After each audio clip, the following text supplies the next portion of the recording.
नमस्कार. नवीशा रेसिपीमध्ये आपलं स्वागत आहे. लग्नाच्या पंक्तीमध्ये आपण जो गरमागरम आणि चविष्ट भात खातो ना, त्याची चव काही वेगळीच असते. आज आपण अगदी तसाच पारंपरिक पद्धतीचा चमचमीत तोंडली भात कसा बनवायचा ते पाहणार आहोत. हा भात दिसायला जितका सुंदर दिसतो ना, तितकाच खायला सुद्धा अप्रतिम लागतो. चला तर मग वेळ न घालवता लगेच रेसिपीला सुरुवात करूया. तोंडली घेतलेली आहे. स्वच्छ धुवून कपड्याने पुसून मागचे आणि पुढचे देंडे कापून पातळ असे काप करून घेतलेत. आणि एक मोठी वाटी आंबेमोहर तांदूळ घेतलेला आहे. स्वच्छ धुवून घेतलाय. तुम्ही कोणताही तांदूळ वापरला ना तरी चालेल. आता आपल्याला तोंडली भातासाठी एक वाटण तयार करायचं आहे. सुकं वाटण तयार करायचं आहे. त्यासाठी एक मोठा चमचा सुकं खोबरं किसून घेतलं आहे. मोठा चमचा धने घेतलेले आहेत. एक मोठा चमचा गावरान तीळ, जावेत्री घेतलेला आहे. एक 3 लवंग घेतलेले आहेत. दालचिनीचा तुकडा घेतलेला आहे. 3 मिरे, अर्धा चमचा जिरे आणि 1 वेलची घेतलेली आहे. हे सर्व मिक्स करून आपण गरम करणार आहोत. तर पॅन ठेवलेला आहे. पॅनमध्ये आपण हे गरम करतोय. या मसाल्याचा वास आपल्या भाताला खूप छान लागतो.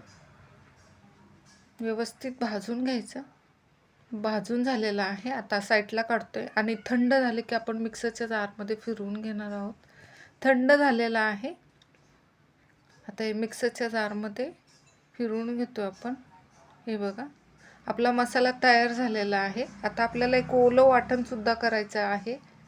तर त्यासाठी काही साहित्य घेतलेले आहेत. तर ओलं खोबरं घेतलेलं आहे, थोडंसं कोथिंबीर आणि कढीपत्त्याची फ्रेश पानं घेतलेली आहे. लसणाच्या 4 ते 5 पाकळ्या आणि 4 ते 5 हिरवी मिरची घेतलेली आहे. आता हे सगळं आपल्याला मिक्सरच्या जारमध्ये टाकायचं आहे आणि पाणी न टाकता फिरवून घ्यायचं आहे. एका साईडला गरम पाणीसुद्धा करायला ठेवलेलं आहे. गरम पाण्याचा वापर करतो आपण. आता हे फिरवून घेते. हे बघा, ओलं वाटणसुद्धा तयार आहे आपलं. आता पूर्ण साहित्य सांगते. आता हे प्रथम आपण प्लेटमध्ये काढून घेतोय. आता पूर्ण साहित्य सांगते. आपण जे वाटण तयार केलेलं आहे, ओलं आणि सुकं वाटण, ते हे आलं आणि लसणाची पेस्ट घेतलेली आहे. 1 चमचा घ्यायचा आपल्याला, छोटा 1 चमचा. फोडणीसाठी 2 तमालपत्र, जिरी आणि मोहरी घेतलेली आहे आणि थोडंसं ओलं खोबरं किसून घेतलेलं आहे. अर्धी वाटी दही घेतलेली आहे. फ्रेश दहीच घ्या, आंबट अजिबात घेऊ नका दही. आणि एक कांदा, मध्यम आकाराचा कांदा घेतलेला आहे. उभा काप करून घेतला, अगदी पातळ कापून घेतलेला आहे. आणि चवीप्रमाणे मीठ घेतलेलं आहे. 1 मोठा चमचा धनिया पावडर आणि मसाले भात करतो म्हणलं की गोडा मसाला हा आलाच. तर 1 मोठा चमचा गोडा मसाला, अर्धा चमचा हळदी पावडर. चला आता रेसिपीला सुरुवात करतो आपण. तर पॅन ठेवलेला आहे. पॅनमध्ये आपण 1 मोठा चमचा तेल टाकतो आधी आणि तूप टाकतो 1 चमचा. 1 मोठा चमचा तूप टाकते. तेल आणि तूप छानसं गरम झालं की मग आपण त्याच्यामध्ये आपण जी जिरी, मोहरी आणि तमालपत्र घेतलेलं आहे ना, ते टाकतोय. ते छानसे तडतडले की मग 1 मध्यम आकाराचा कांदा आपण जो घेतलेला आहे तो टाकतोय. व्यवस्थित परतून घ्यायचं आणि मग आलं आणि लसणाची पेस्ट टाकतोय 1 चमचा. 1 छोटा चमचा घेतलेला आहे. ते पण व्यवस्थित परतून घ्यायचं. व्यवस्थित परतून झालं की मग आपण त्याच्यामध्ये आपण जे ओलं वाटण केलेलं आहे ते आधी टाकतोय. त्याच्यामध्ये मिरची आहे, त्यामुळे आधी ते परतून घेतो आपण. व्यवस्थित परतून घ्यायचं आणि मग नंतर ना सुकं वाटण टाकतोय आपण. व्यवस्थित परतून झाले. आता त्याच्यामध्ये सुकं वाटण टाकतो आपलं. हे पण छानसं परतून घ्यायचं. हे व्यवस्थित परतून झालं की मग तोंडली टाकतो आपण, उभे काप करून घेतलेली तोंडली.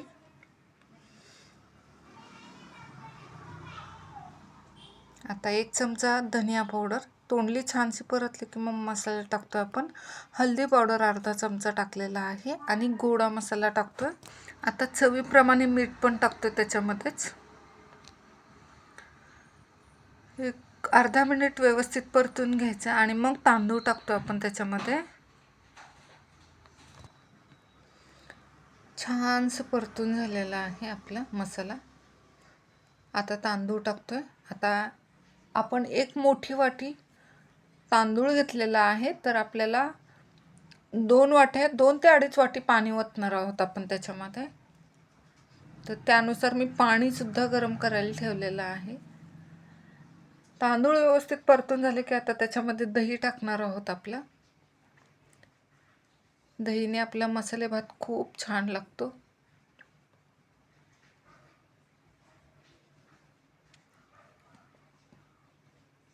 दही टाकले की छानसं हलवून घ्यायचं आधी. आता छानसं परतून झाले की पाणी ओतते. तर 2.5 पेले पाणी ओततो आपण त्याच्यामध्ये. गरम पाण्याचाच वापर करायचा आहे. आपण यावेळेस कुकरमध्ये करत नाहीत, कढईमध्ये करत आहोत तोंडली भात आपला. आता गॅसची फ्लेम स्लोच आहे आपली. आता झाकण ठेवते एक 20 ते 25 मिनिटासाठी. 20-25 मिनिटांनी मी झाकण काढलेलं आहे. मस्त असा भात शिजलेला आहे. ताज्या मसाल्याचा वास तर खूप छान येतोय. आता कोथिंबीर टाकलेली आहे. आता ओलं खोबरंसुद्धा टाकतोय. खाताना साजूक तूप टाकून खावा, खूप छान लागते. आता मी आधीच टाकलेलं आहे, त्यामुळे मी तुपाचा वापर करणार नाही आहे आता. सर्विंग प्लेटमध्ये काढून घेतो आपण. पण खाताना तुम्ही थोडंसं लिंबू पिळा आणि वरनं साजूक तुपाची धार धरा, खूप छान लागते. आता वरनं आपण थोडंसं ओलं खोबरं टाकत आहोत आणि कोथिंबीर थोडीशी. तर कसा वाटला तुम्हाला आजचा हा लग्नाच्या पंक्तीसारखा मऊ आणि सुटसुटीत तोंडली भात? आहे ना एकदम सोपी आणि चविष्ट रेसिपी. तुम्ही ही रेसिपी नक्की ट्राय करा आणि कमेंटमध्ये नक्की सांगा. जर तुम्हाला आजचा हा व्हिडिओ आवडला असेल तर व्हिडिओला लाईक करा, शेअर करा आणि चॅनेलला सबस्क्राईब करा. आणि हो, सोबतच बाजूचं बेल आयकॉन प्रेस करायला विसरू नका. धन्यवाद. परत भेटूया अशा छानशा रेसिपीसोबत. तोपर्यंत तुम्हा सर्वांना बाय बाय.